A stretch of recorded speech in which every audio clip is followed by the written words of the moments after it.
Thanks again for your interest in shoulder reliever. I wanted to go through a few different pitfalls. Where do people get sideways on this? I think that probably the best thing about our product is it's simple, but there are a few spots and a few tips that we've been going over, and I want to just stress 3 of them right now. So the first is people starting with the ball right out here.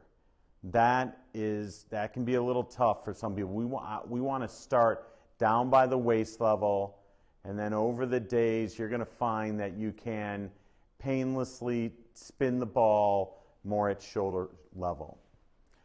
The second pitfall is people will not, we want you to lay off your upper body workout for 10 to 14 days while starting the program. That gives us an opportunity to get those foundational muscles stronger relative to the big muscles, the pectoralis, the deltoid, the trapezius.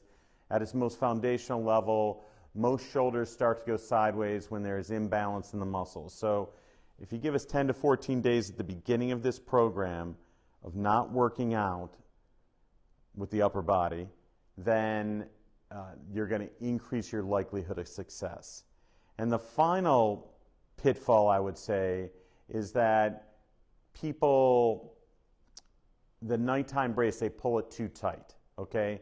It is totally okay if there is slack in that line for the nighttime brace. We want you not to sleep on that shoulder. We want you not to put your arm over your head. If you do those 2 things when you're sleeping, that is going to give your shoulder a chance to get blood to the area in question, and it's going to allow you to be healing at night instead of hurting your shoulder.